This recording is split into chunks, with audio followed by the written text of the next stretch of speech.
Greetings, you happily miserable accursed. It's Herle here. And as you can see, if you're watching on YouTube, we're back in our highly restricted Zoom boxes this week after last week's live curse at Maple Leaf Gardens.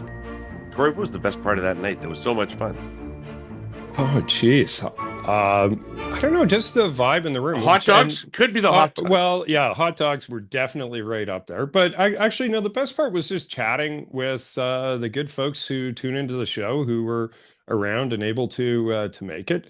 Uh, we even had a funny thing of running into a fan who wanted to come to the show, was sold out, and then just so happened to be at the Queen and Beaver where we were having our after party pint and just the serendipity of the world all showed up and anyway, it was just fun chatting with people who like the show and like what we're doing here, and that makes me feel good. I'm sure it makes you guys feel good too. What do you Yeah, it was think? great to see who came out. Jordan got all liquored up at the Queen and Beaver there. Oh yeah, for sure, for sure. No, I was gonna say I think my favorite part was definitely meeting everybody who came out, but equally like trolling Kory to his face is so much more gratifying. I hear Like, that a lot. you know, I hear that like a lot. you get the reactions. It's delicious. So I loved it on every level. It was really It was fun. so much fun. It was awesome. Anyway, we got three-quarters of our political panel here today. Scott's been called away to Thor's home planet of Asgard because Scott tells me he's a Norse god and he's got some business there. But Jordan is here, god damn it, and Kory is here. So we press on. We'll talk trade and foreign policy today, specifically what are the politics of the Prime Minister cozying up with Xi and Modi. Jenny Byrne appears to be out, and Steve Outhouse appears to be in. The changing of the Conservative campaign guard. We'll talk about that a little bit. And our cursed clipping is Susan Delacourt's opinion piece in the Toronto Star. Why is the political right picking on rights? And then it's Mr. Pinsent and our Hey Yous. So let's get into this. I mean, so over the course of this past few days, as the Prime Minister's been on a trip internationally, something that was already pretty clear has become crystal clear, and that is that the tone of Canada's foreign policy is a more hard-headed, economically driven foreign policy than Trudeau had. You got the overtures to Modi and very friendly scenes with him after he had no relationship with Trudeau for a pretty good reason. We think that Canada thinks that India killed a person on our soil. The Indian government. That's a pretty bad thing. And there's going to be a state meeting with Xi in China, which we haven't had good relationships with for a pretty good reason. That two of our people in jail illegitimately for a long time. It's not a country that abides by the rule of law. And then when asked whether Canada had a feminist foreign policy, pretty much a flat no to that answer. So, Jordan, do Canadians care about this? Because I remember in the day when prime ministers would go to meet with China and other countries like that, in the days before we were estranged from them, and in the days before people thought they were just one of us, in the olden days, there would always be questions: did you raise human rights? Any prime minister would be like, I know you talked about trade, I know you tried to get some grubby business, but did you talk about the important things of human rights? And so prime ministers always had to square that circle. Did they bring it up? Did and all that kind of stuff. And now, largely seems irrelevant. And it feels to me like that's a product of the economic environment we're in, but maybe it's something more than that. Jordan, what do you think? Yeah, I mean, I don't know that it's irrelevant. And I mean, there is some public opinion polling out there that suggests that particularly when it comes to China, Canadians do have concerns about deepening the trade ties, and they understand the economic value of it, but they remain pretty skeptical about some of those other pieces. So I'm not sure the jury is completely out on those questions, but for sure the thing that has changed, what is different, is that we're in an economic war with our closest trading partner. And the reassertion that we're seeing in terms of ties, and not just with places like India or China or UAE and in the Gulf states, where these questions are definitely thornier, and these are some very problematic regimes in some cases, but also our ties with Europe. So a lot of this is also about using these ties and using these talks to sort of prod the Americans as well, to show that we are doing other stuff while they are not interested in concluding a trade agreement with us, that we kind of have other dance partners on that card. So I think that like to me that is of course the really, really big change. But it doesn't answer the question, I think, for a lot of Canadians about what is like the risk reward calculus of this approach. So like when we talk about deepening trade ties, for example, with China, a country that is right now engaged in a pretty major trade dispute with us, for example, around canola and EVs. Like this is not necessarily a benign relationship. In fact, it's quite the opposite. So China is a country that's seeking to reshape the world order to its own ends. They've got their own game going on, and we're a pretty small player in it. So I think that there remains some skepticism around it.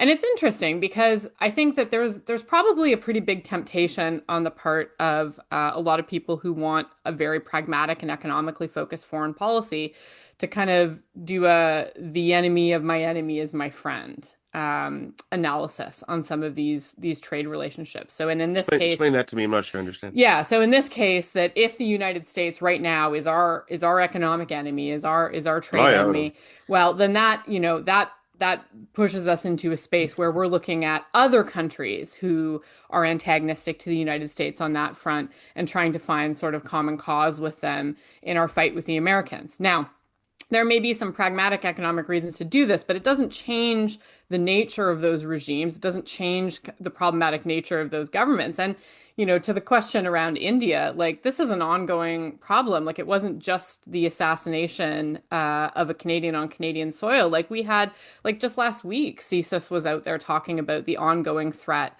around foreign interference and extortion. And, we've had these warnings from the RCMP. So this is very much a live issue. And there is very much a political risk as well to be seen to be deepening these ties without addressing those questions adequately, because Canadians clearly, I think in this moment, they're looking for pragmatism, but they also have legitimate security concerns. They have foreign interference worries, and that part of the equation has to be answered as well. So just to be clear, though, you are talking about people being concerned about Canada's interests, not about the human rights abuses of the Chinese government. Like this is not about the Uyghurs. Any concern Canadians would have would not be about why are we doing business with a regime that is persecuting a ethnic group within its territory. Well, for sure, there are people who are concerned about that. And I think it's also just generally bound up in what it is that China is doing right now, right? So like China is now presenting like a different diplomatic face to the West in the context of this trade war with the United States. And it is probably a much more appealing face. But people have memories and they remember the detention of the two Michaels. They remember, all of these other things that China has been involved in that really like that impetus hasn't gone anywhere. It's just presenting kind of a different face to Canada now because there's different pressures on the trade relationships globally. So I think that it's not that Canadians don't care about these human rights issues, but they see it as bound up more generally. And like, is this state a good actor or no? Do they share our values or not? And that's the test I think that people will apply to that. Last week, I likened TELUS's new sovereign AI factory to the Canadian Shield. Protective, impenetrable, Precambrian rock. I want to continue on that analogous terrain this week, Hurly-Burlyites, and talk about the facility's granite-like security features. Starting with its location in Rimouski, Quebec, over 250 kilometers from any major urban center, making it ideal as a core or disaster recovery site. As you would gather, most clients of the factory are based in those big urban centers, so adverse effects like localized power outages or extreme weather are not going to impact both places. That means data can be safely stored in Rimouski as a secure, independent location. And a little like my Grey Cup champion riders, face it, you knew I was going to slip in a rider reference this week somehow. Like my riders, the AI factory employs a brilliant multi-layered defensive scheme. 24/7 monitored, multi-factor access controls stop unwanted individuals from entering the place physically.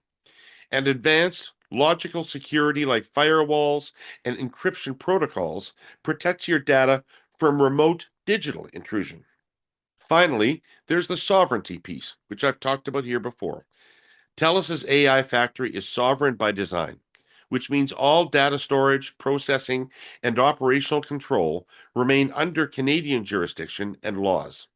So our businesses can innovate AI solutions on the world stage with the protection of a rock-solid 100% Canadian-owned infrastructure. More next week. What do you see the politics of all this, Kory? I don't think Canadians give two flying fucks about what's going on in China, all things being equal. And I think what's defining the the relationship is really what's going on with the Americans. Like when you forget, was it Coletto? I don't know. One of the pollsters did a thing asking who do you see as a bigger risk to Canada and Canadian interests and Canadian sovereignty, and uh, and China scored better than America. Like jaw hit desk, right? Like it's that would not have been true a year ago. It wouldn't have been close to being true. So I think what's driving public opinion is that. I think the moralizing, it might go down okay with a certain subset of Canadians, but I can say myself, I've never really cared for the going around the world wagging your finger at people as being a particularly useful exercise to engage in. The things that concern me more about China are theft of IP, of signing joining trade deals, and then stealing IP from other companies, or allowing people to set up a manufacturing facility in China and then pushing them out and putting into the world market a identical and competing product. Like those are the things that I think are far more concerning about how they practice trade. And if I were to give advice to Mark Carney or anyone else who's going in and trying to negotiate a deal, like I think that's the stuff that's on point to be talking about and trying to have a better understanding of. We've gone from a system, if we want to talk about autos and manufacturing, where we've been in common cause with the United States on a lot of these issues, and the deal has been, you're going to produce, we're going to produce things together for each other's markets. And going back to the Auto Pact, roughly the number of cars that we produce or we consume in Canada will be produced at least in part in Canada, and and it will all net out to something that is kind of equitable for market share for both countries. I think that's slipped a bunch over the years, but that's the basic premise that we engaged in that trade relationship. That was the basis on which we started that process. That clearly is no longer the way it is. And I think, whether it's the Germans or the Koreans or the Japanese or frankly the Chinese, we should be talking with them about what are the manufacturing opportunities that we can do in Canada with companies that are coming from those other places. Do Canadians have a preference that it'd be a GM car versus a Toyota? Maybe back in the 80s they did. I don't think that's true anymore. I think Toyota, is operated here, with a great corporate reputation and great support from the communities that they operate in. And Canadians buy a lot of Toyotas. And I think that'll probably continue to be the case. But would that be true if they were BYD EVs that were produced in, I don't know, Woodstock or someplace like that and being sold in Canada? I don't think it would be that different in terms of how that lands with popular opinion in the country. So, look, I think it's smart for us to be going around the world. No country's perfect. Canada isn't perfect. China isn't perfect. Find me a perfect country in the world. I just don't think it exists. That's not to say there's moral equivalence. So we just have nothing to do. We just don't have an opinion about we can have an opinion. It's just what is the nature of the conversation that you have with another country? Like how do we like it if somebody were to come over here and start talking about all the problems today and historically that we've had with First Nations, and tell us how they want us to manage those things. Well, that's a thing for Canada to figure out with other Canadians and to resolve those issues. And the finger wagging from a foreign power, I think, is the most unpersuasive thing that you can do to put an oar in the water. That's not to say that you can't say anything ever, or that there's no place for Canadians to be engaged on these issues. It's just there's more than one thing that you have to do. And, here's what I know is not popular. A whole lot of unemployed Canadians and or Canadians with no market for the goods that they produced because we're having trade fights with everyone in the world. So, look, we're having a big trade fight with the United States. I don't think there's any speedy resolution in sight on that. And uh,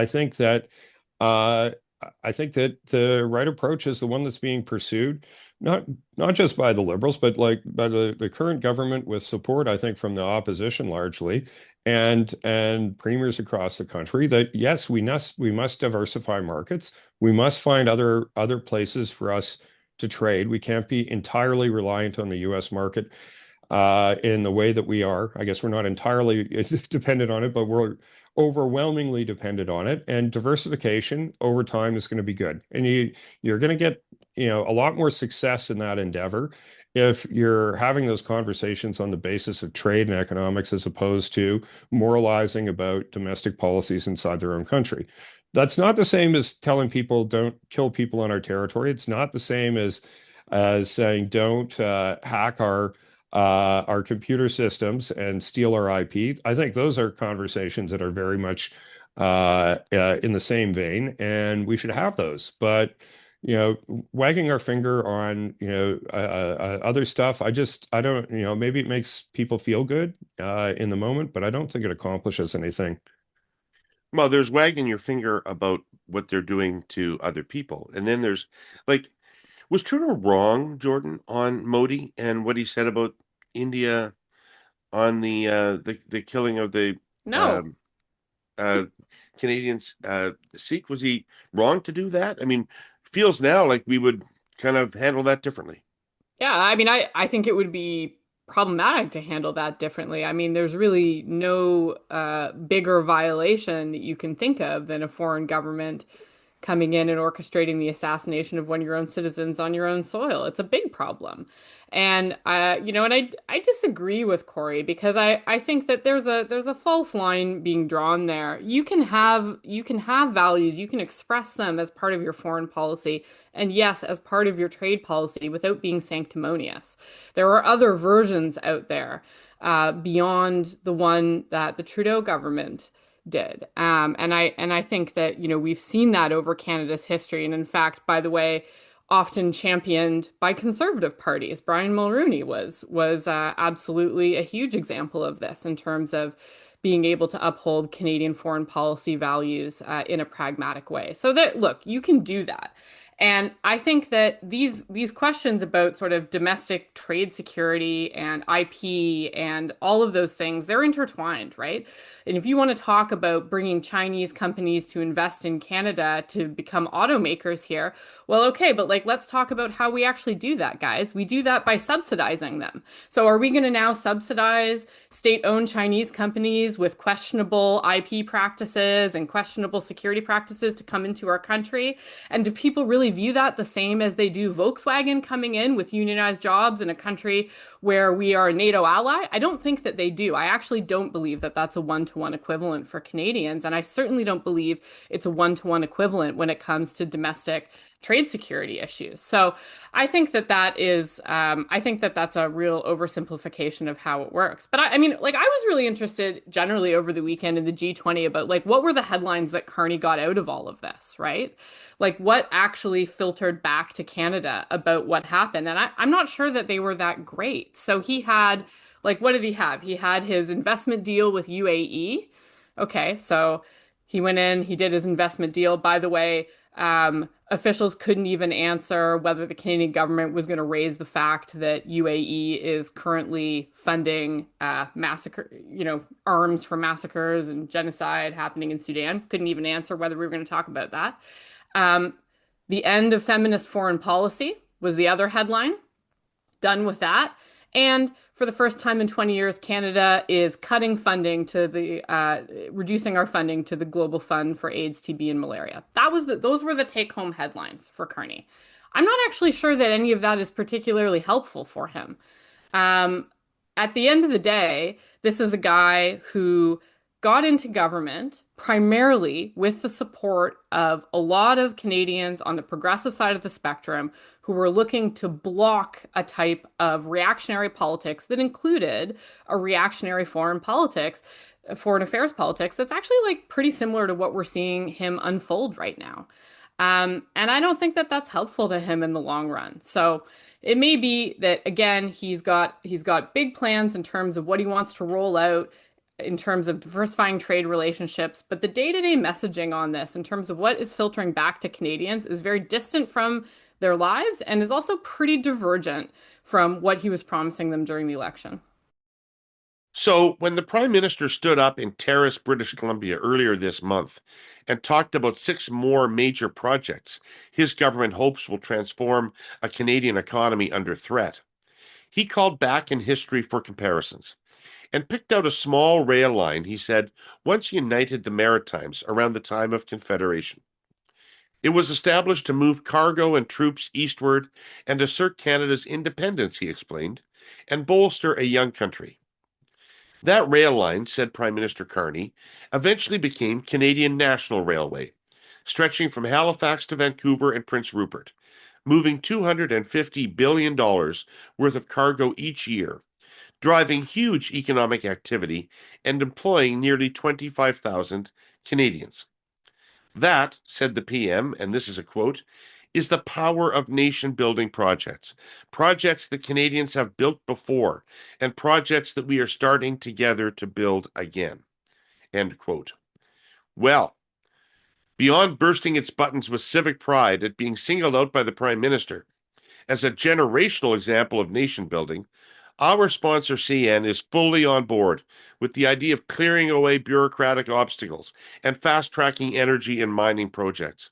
Canada has critical minerals, gas, and other energy the world needs, and CN will be, without doubt, part of delivering it. These are fraught times. What the government is attempting to jumpstart are the sorts of collaborative, subsuming national efforts Canadians undertook in response to past crises like wars and depressions. Rail cargo transport will inevitably be part of any solution. CN is ready. So, Kory, I can agree with everything Jordan said, but not really come to the same conclusions about it, because I think that what people saw and continue to see in Carney is a guy who's ruthlessly focused on the economy, not allowing himself to be deterred by any other issues on that, and is having meeting after meeting with world leader where things appear friendly, where people commit to doing business with Canada, whether they ultimately do business with Canada or not. At this stage, everybody's saying, yeah, we want to do business with Canada. We want to do more business with Canada. And he's having those meetings. And I think, because I don't know what a feminist foreign policy is. I think I'm a feminist, No one but does. I don't No know one what a does. feminist foreign policy is. I presume that landed well, to be honest, when he said we don't have a feminist foreign policy. We have because people think now he's got an economic foreign policy, is what I think. Right, right. This is just another data point for the I'm not Trudeau file, which I think is what works well for him. I generally agree. Like people, the things that you focus on, are important, and I think that that's actually what the narrative is. The win is going to be not one headline. I think it's that larger narrative that you're establishing about what's most important. More than one thing can be true at the same time. We cannot like what a country is doing on one issue or another and still want to trade with them and still want to have Canadians have jobs here, because that's ultimately what you're talking about. Jobs and economic activity here, export markets for Canadian goods, opportunities for people to invest into Canada, which will benefit Canadians. I think that's the right focus for the government right now. And I think if we don't have some success in that area, we're going to have to get used to living a lot different lifestyle than we have to this point, because Canada is going to be a lot poorer place to live in. if we are seeing trading opportunities with the United States decline and we're not increasing them elsewhere. Like it's just that simple at the end of the day. So, Well, frankly, Kory, if we believe the economics that we espouse, the United States itself will ultimately become weaker yes, yeah, economically as a consequence of this. but we're seeing that, right? Like, it's not on our topic list, but what happened last week since we last sat together to chat about this stuff. You've seen the US dropping tariffs on a bunch of food goods.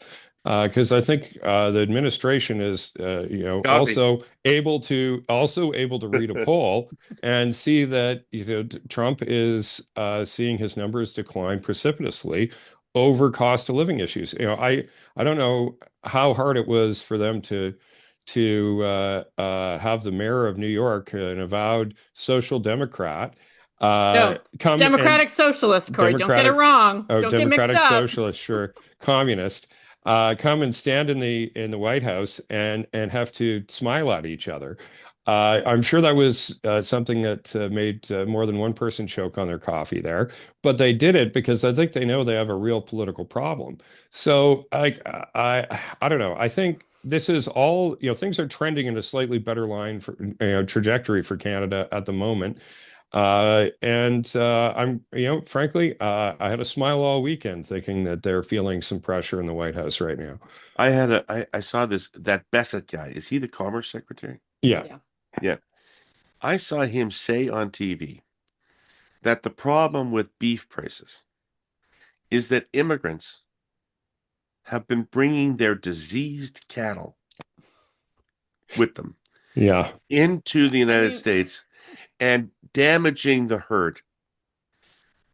Like what? Interesting. We are absolute nonsense. We are so far from, and like we didn't even talk about the fact that Trump was out there threatening his political opponents with jail and the death sentence last week, because that was just like what? Because Tuesday? Tuesday. Because it's so unusual. It's Also, I wanted to point out that on that Mamdani meeting, like Trump was definitely so much more into Mamdani than Mamdani was into him. It was very interesting to watch. Yeah, Trump wanted a bit of the magic, didn't he? He likes the shine. Yeah, he is the OG star fucker. Totally. Yeah. But anyway, I want to come back very briefly on the feminist foreign policy because I think it's a fuck up on Carney's part, and I want to make the case as to why. Number one, I don't think he needed to do that to signal a difference from Trudeau on foreign policy. He has made a lot of other choices, including the cuts to foreign aid, all kinds of other stuff that clearly make that signal. So to me, this is a why. Why would you do this? Especially when you have a woman problem. Like you have a woman problem in your government. What's his woman problem in his government, guys? Like let's cast ourselves back to the first cabinet that he formed, where he forgot or neglected or did not want to do gender balance, where they got rid of the status of women minister. So he has a woman problem in the sense that he's got an issue on those important sort of symbolic issues of gender diversity that he did not want to do and then was forced into doing. I'm not seeing that in data, Jordan. At all. I'm telling you that they must be, because otherwise, why would they have reversed that when they made their second cabinet? Okay. So I think this is something that they are aware of. All right. And this touches that same point. And in terms of your question, Kory, what was our feminist foreign policy? It is a great question. Because let me tell you. We're going to bore everyone now. No, we're not. Because you know what? The Trudeau government never actually wrote it down. They never did. They said in 2020 that they were going to write down what it was, and they never did. Okay. So it doesn't exist. It is a fair critique to say, what does that actually mean? But it is also a fair critique to say that a decision like that doesn't happen in a political vacuum. Who else do we hear going out and arguing against these kind of policies, against DEI stuff, and really participating in that kind of like a backlash? Like this is Trump stuff. We saw Jamil Javani doing it also, by the way, going out with a conservative, some of his colleagues at an anti-DEI conference last week. So it is a participation in a very specific form of backlash politics right now that I would argue Carney does not need to participate in. He doesn't need to do that. There was no need for this. And I think it was a mistake on his part because it's waving a symbolic flag in the wrong place for him. He can create a lot of space and has created a ton of space from Trudeau without flipping the bird at, frankly, a lot of older women who really care about this stuff. So I'm perplexed how someone can miss a policy that no one can define or say what it even is, right? Like I think we're like way off in like the FemLit department right now, arguing about something that is so I don't think so ill-defined, I don't or think not so. non-defined at all, that it's like, well, somebody, people are really going to miss this thing that no one ever knew they had or existed. No, I think what nobody misses is Trudeau era virtue signaling and vapidity when it comes to these sorts of matters. Like I think they're two sides of the same coin. Like to me, feminist foreign policy and Jamil Jabani, they're both drilling in the same place. And I don't think very many Canadians are interested in those issues right now. yeah, Everybody has bigger fucking fish to fry. I People are worried exactly. about their goddamn jobs, right? Whether Yeah, they can meet the rent or the Yeah, grocery I don't bill. disagree with you. So 100%. why do this? Why do this Well, if you're a leader who has already had a well, problem on some of those issues? because you're being asked what's your focus, what's driving the conversation you're having, and the government's saying, it's jobs and trade, and that instead of this, ill or completely non-defined feminist foreign policy shit, and saying, no, that's not what's driving our foreign policy. You can't say yes to both of those things, Jordan. Like, that's a huge contradiction, and I don't think it's one that can be reconciled. I disagree with that. Yeah. So this is a newsy one, ripped from the headlines, as they say. Recently, the world's top energy analysts at the International Energy Agency released their annual report on the state of the world's energy markets. It included two scenarios for the future of energy.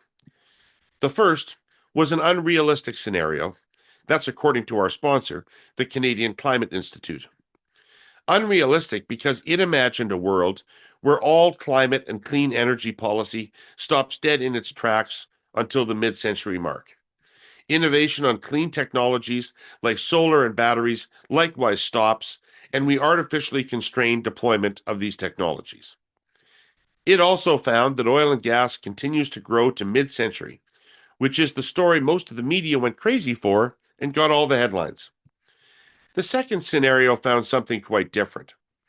It made less draconian assumptions, but was still cautious in how it saw global energy markets unfolding in the years ahead. And here's the key piece.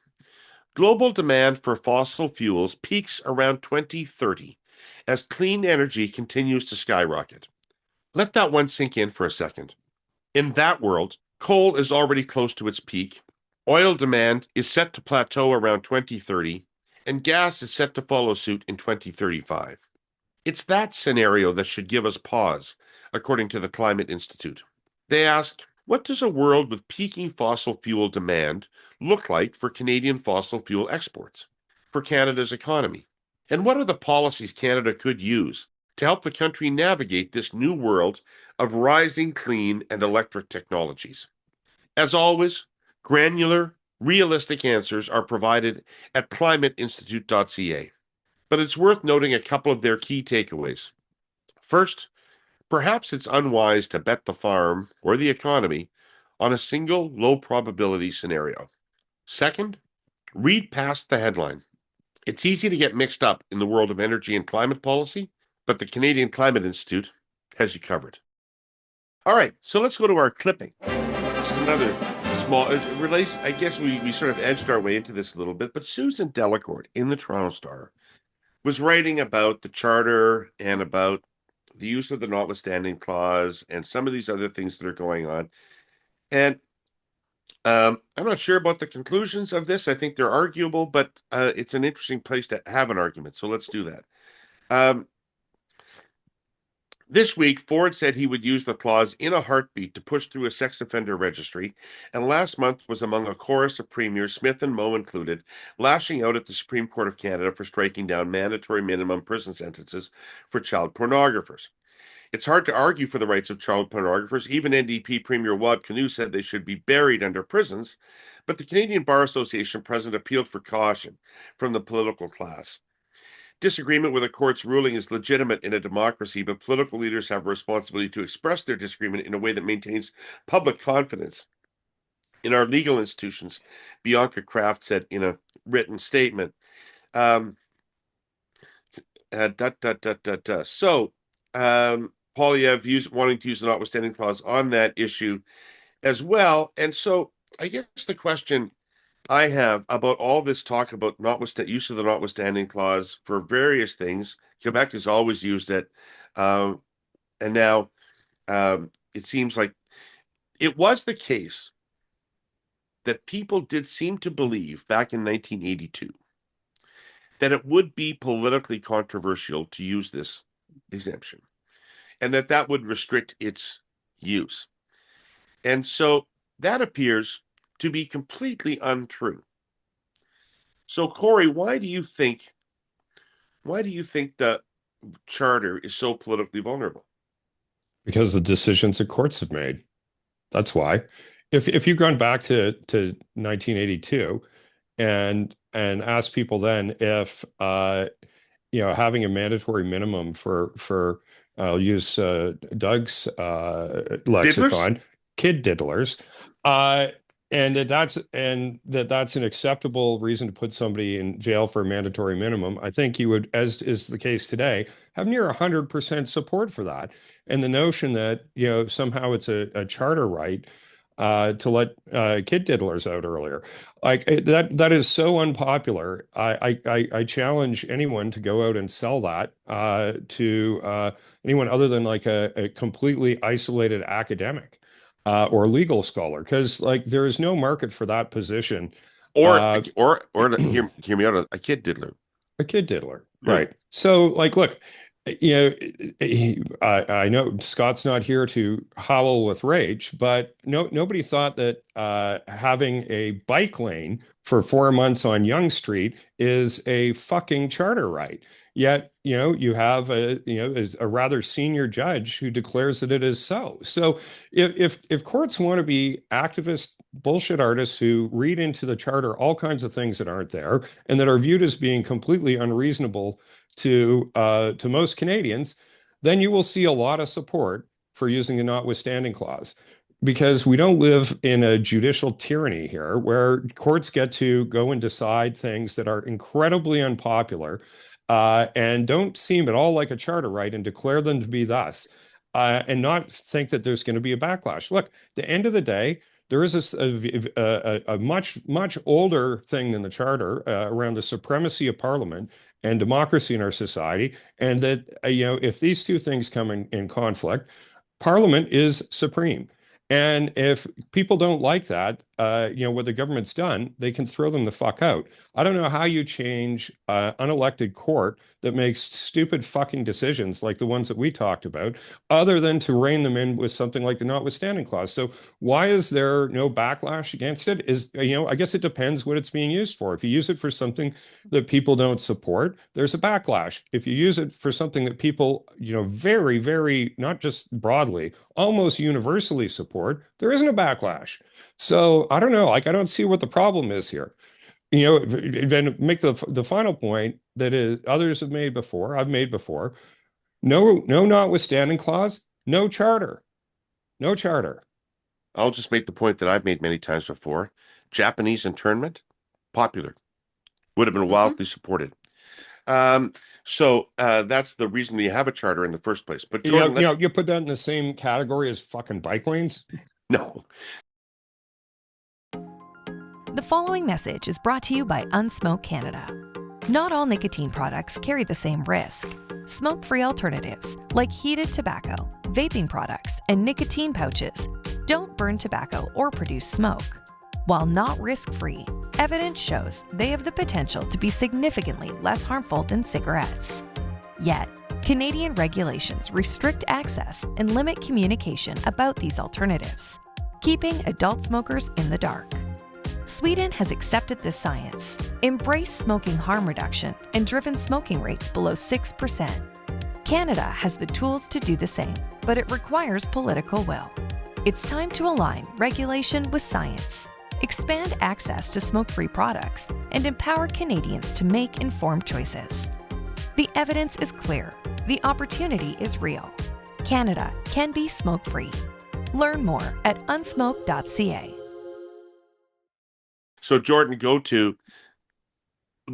let's go to take Kory's point on, which is the people that are arguing, Susan would characterize them as being from the right, so let's carry that, are not arguing that core human rights should be violated, essentially, is what they're saying. They're saying that the court is inventing rights that weren't previously acknowledged, aren't actual rights of that nature.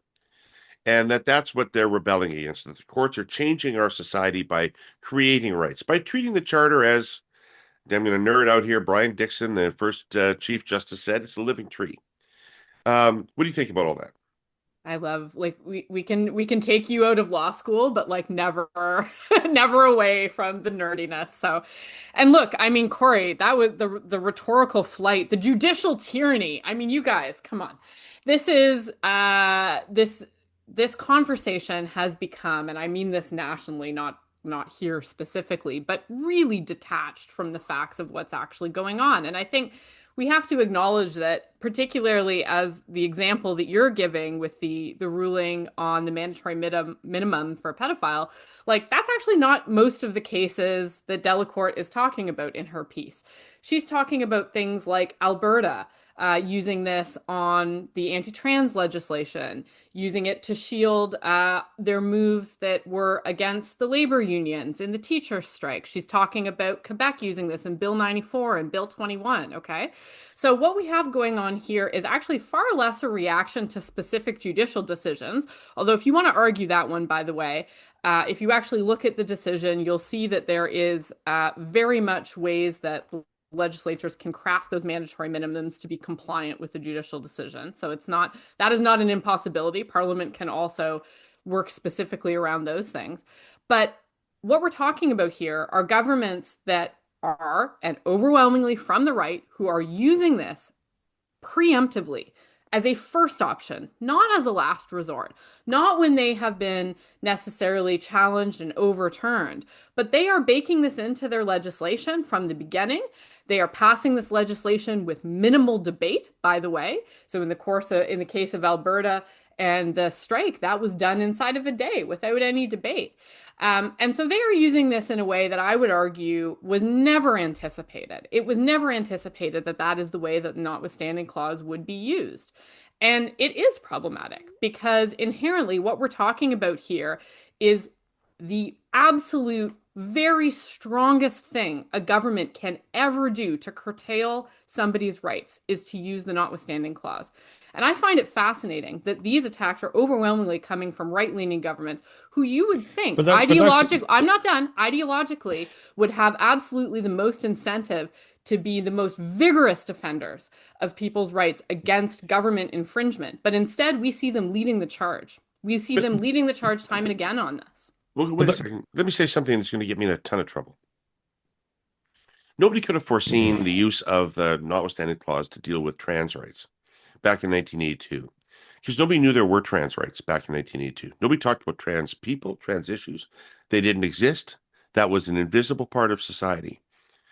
And now we do talk about trans rights. And that feels to me like part of what people are reacting against on the small c conservative side of the spectrum, which is that these court decisions over time are changing our society so much that change the nature of the discussion and the debate.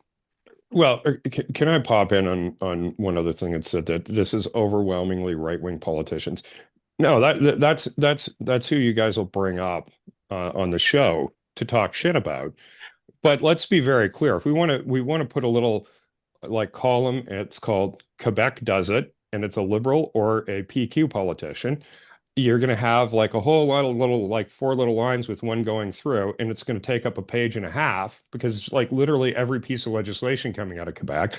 And then there'll be a small handful of ones called others and that will be more conservative politicians on things like we just talked about.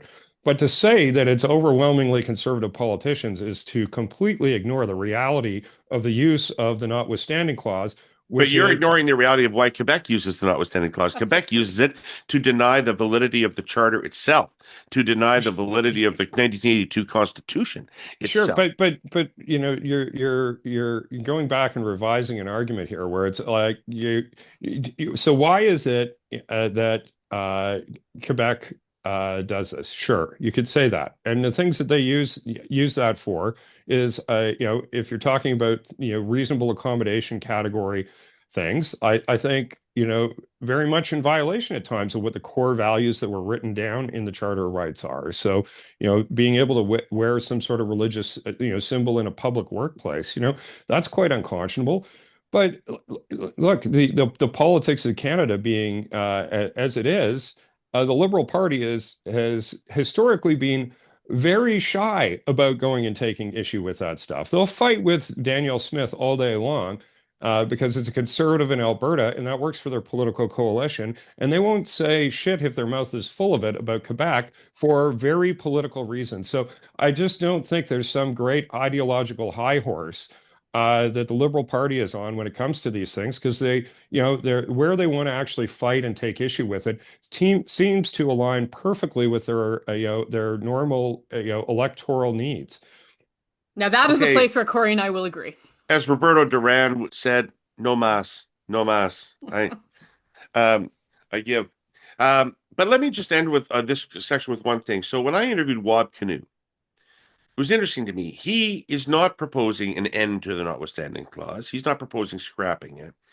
But he does want to make it more difficult to use it. And he has this idea that even if you're going to introduce legislation to use the notwithstanding clause, you still have to refer the legislation to your court system to get a ruling on whether it would have violated, had you not used the notwithstanding clause, whether it would have been charter compliant or whether it would have violated the charter, so that the population has a clear view of that you overrode something that a court would have considered to be a charter right. I'm not blown away by the significance of that, but Jordan, do you think there's some value to that?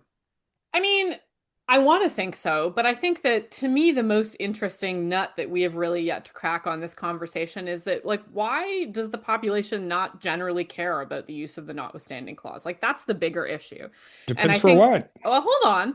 I think that Kinew's proposal is interesting at like a technical level and maybe could form a part of that, but it really, when we look at recent cases of the use of the notwithstanding clause, Kory had a front row seat to the last time there was any form of substantive public backlash to that, which was in 2023, against the use of the notwithstanding clause in Ontario on the educational assistance. And so I think we can look at that case and sort of understand a little bit why people moved in that case in maybe a way they haven't in other cases. And that was a case where you had outside forces, in this case labor unions, really trying to exact a political price for that.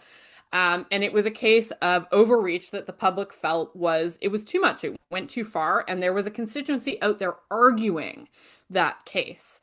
And we haven't necessarily seen that in the same way in these other circumstances. And so I would just say, like, as somebody who cares about the charter, who cares about individual rights, like, I get worried because it does seem like right now, flood the zone works, right? Flood the zone works in Alberta.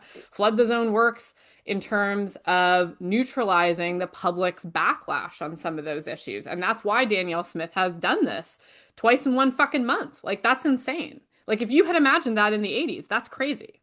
And so I think that there's a larger question about what is the norm that is acceptable to the public in Canada, and what also do third-party actors who are not political parties, who are not the courts, like, what is their role in terms of sort of spurring public conversation around this? And I would argue it's pretty big. If you're relying on public opinion to play any role whatsoever, not organically, you don't need a charter.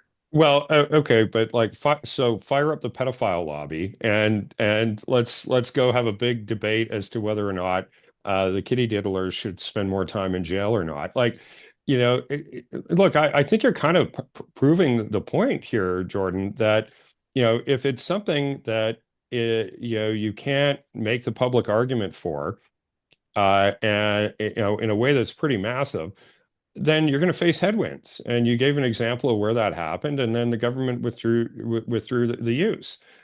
But like there are times when it is not the case that is where I think to say that there's a consensus around protecting children from predators. I think like it's the constituency for that is virtually everyone in the country, and uh, and so I don't think anyone has a problem with using the notwithstanding clause if it's for that end goal. This isn't the Okay, but Kory, suppression of nobody a nobody has religious actually brought minority. that forward But yet. but Like, but let's talk about the real no, cases that have actually been okay, brought but forward. like, okay, well, or you could do one on bike lanes too. You like when you talk about things in which it is clearly judicial overreach or something that is wildly outside, where the public is on the use of the law and what should be acceptable and what isn't. Politicians will respond to public opinion, and frankly, so do courts to a certain extent. But one is supreme and the other isn't. And I think there's checks and balances. So if you're saying that something has fundamentally changed since 1982, it's how the court in certain circumstances has applied the charter.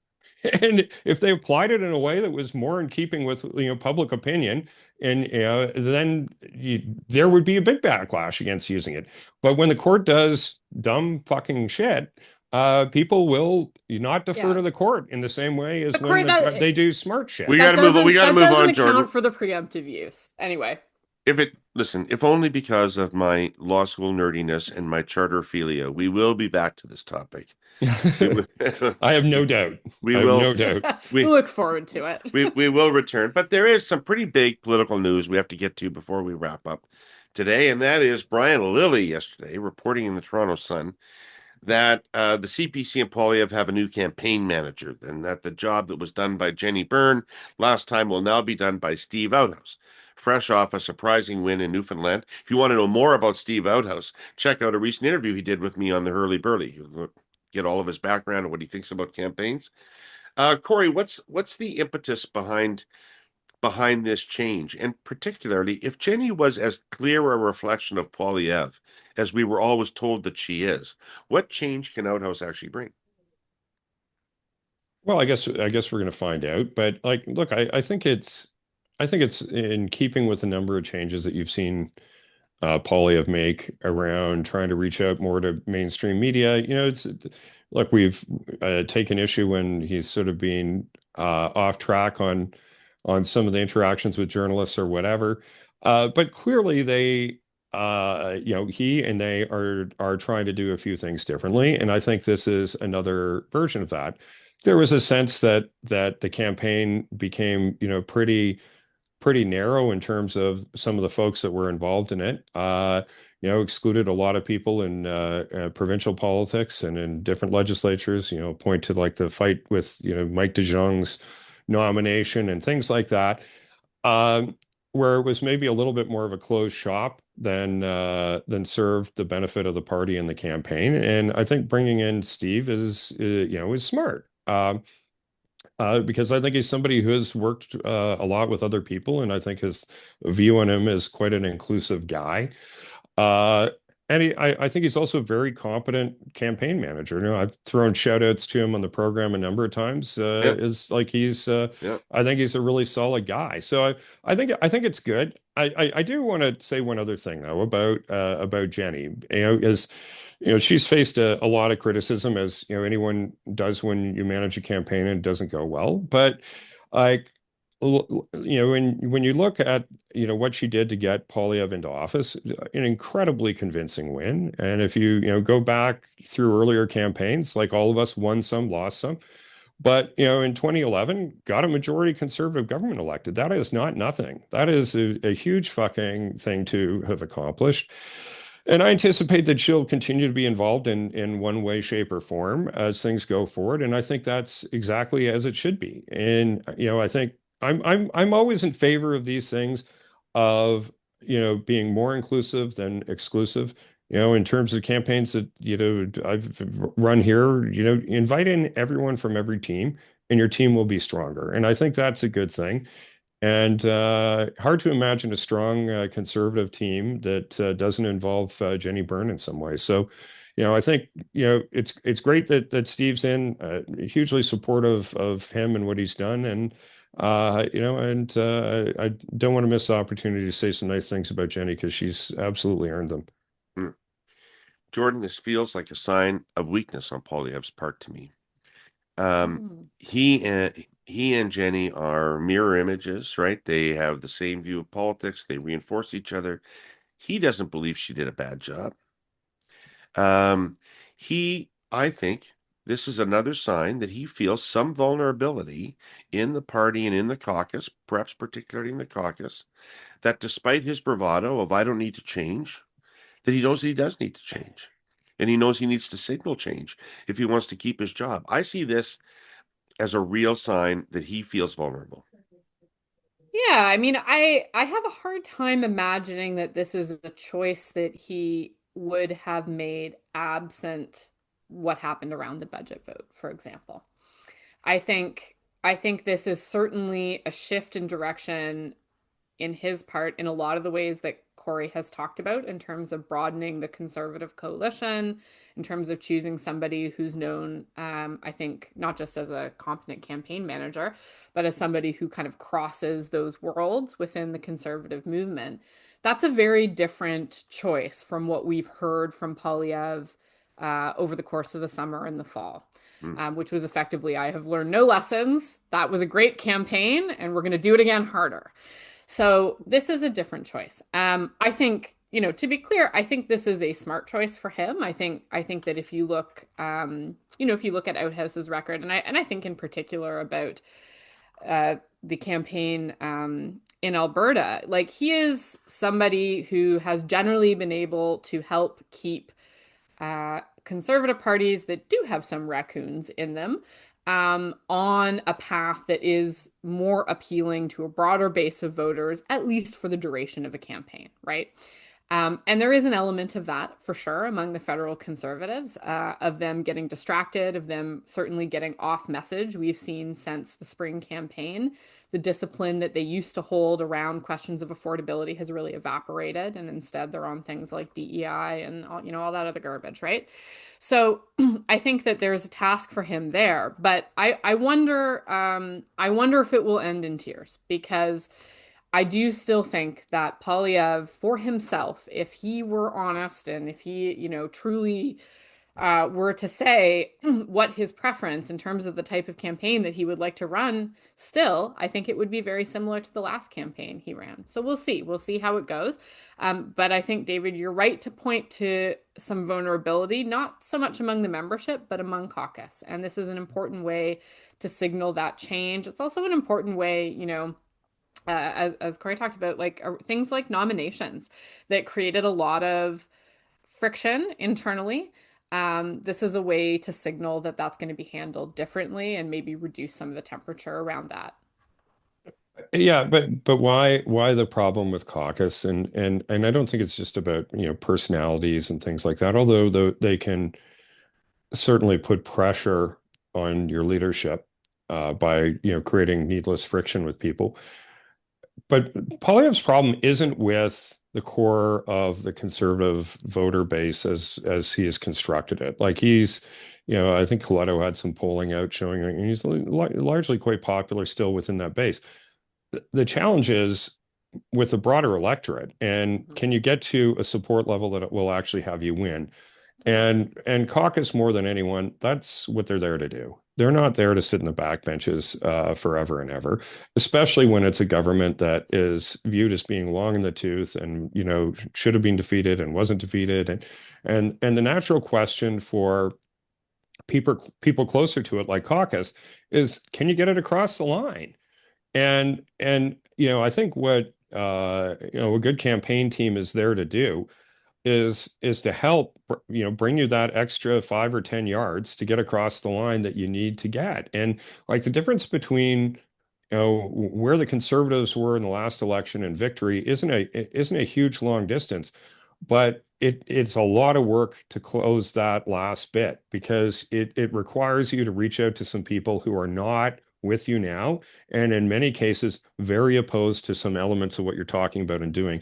And trying to massage that in a country as big and as complicated as Canada, especially as a conservative, is very fucking difficult to do. That's why it doesn't happen that often for conservatives. I think it's a lot more challenging electoral map for conservatives, generally speaking, than it is for the Liberal Party, and at least historically has been. So, And federally in particular. Yeah, it federally continues for to be sure. true.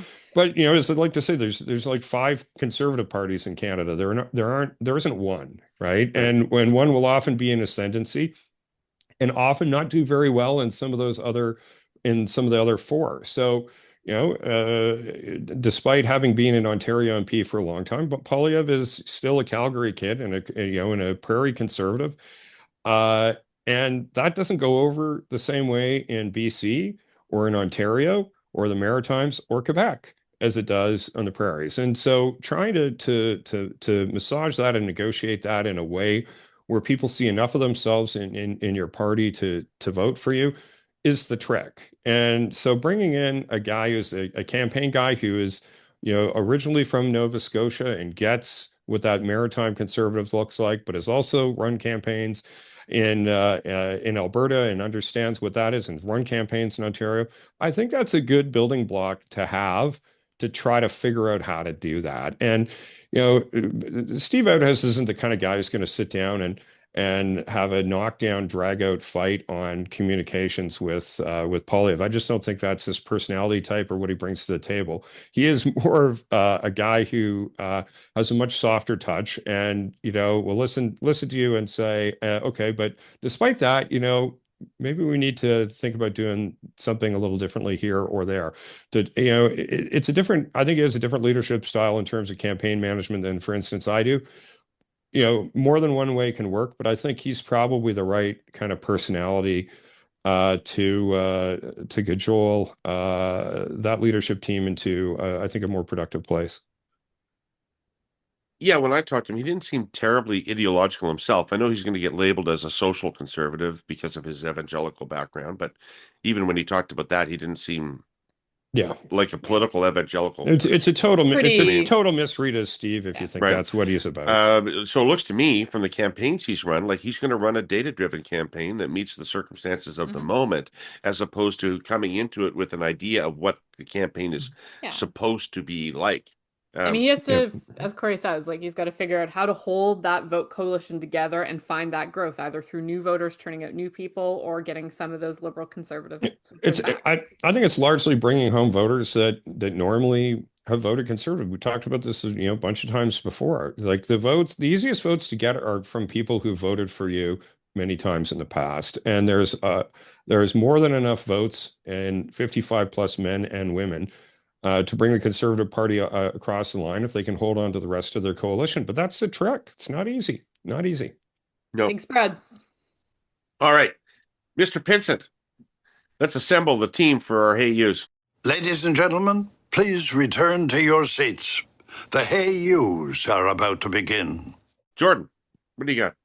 So, so this was a bit of a tough week, I think, for a lot of trans folks in Canada and anybody who's got kind of friends or family in that community. So, obviously, we had Trans Day of Remembrance, and then almost immediately after in Alberta, there was the news that Daniel Smith was going to use the notwithstanding clause to shield those 3 anti-trans laws that there's been so much concern over. And so this year, only once a year, guys. See you more than my family.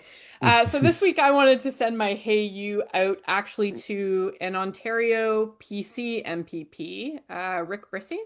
So he's the Hastings, Lennox and Addington MPP.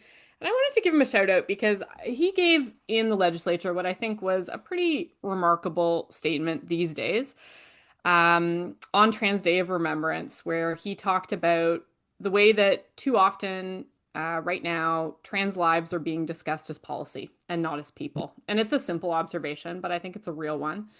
And he, in that statement, he was defending trans rights and humanity in a way that I think should really be the standard for all parties. And it was really good to see that was something that was across party lines, that he was there doing that as a PC MPP. And it was kind of refreshing, actually, to see that on that week that was so negative in so many other ways. So I think it was really classy and definitely a good move that meant a lot, I know, to a lot of people. So that's a hey you to Rick Bracey.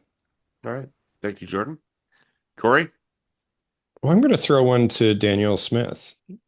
I saw the piece in the Globe around looking at some changes around private healthcare delivery, and haven't seen the legislation yet. I guess there's a lot more to watch and see about how that looks.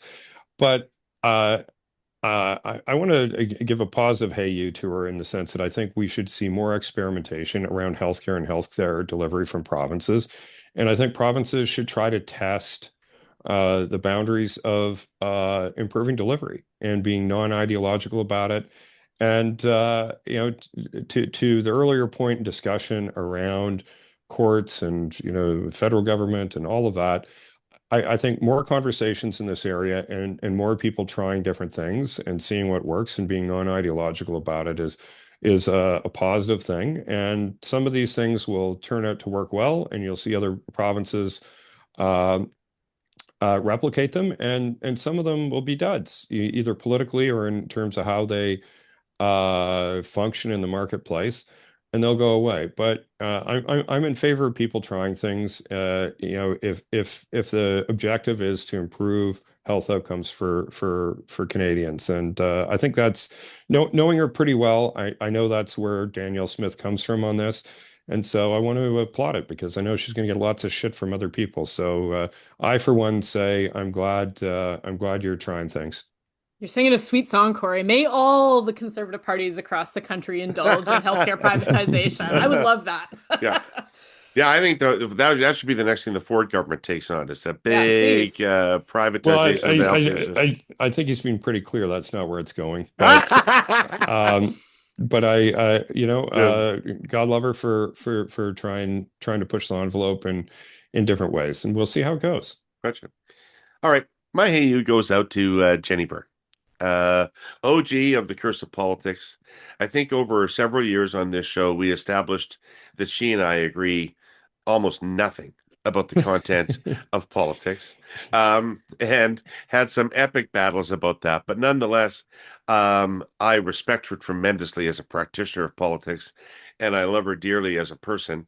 And I kind of think this is shitty, the way that this dribbled out. And I think that she's taking a hit here, but life's long, Jenny, and there's more acts in this political life than you might have thought. I tell you, as I sit here at the age of 63. So God bless you, and keep plugging. That's our show for today. I want to thank all you accursed who watched or listened. I want to thank Jordan and Kory for showing up, unlike that lout Scott Reid. And I think all the group of us will be back to see you next week. And have a good time. Have a great week. And in the meantime, take care of yourselves.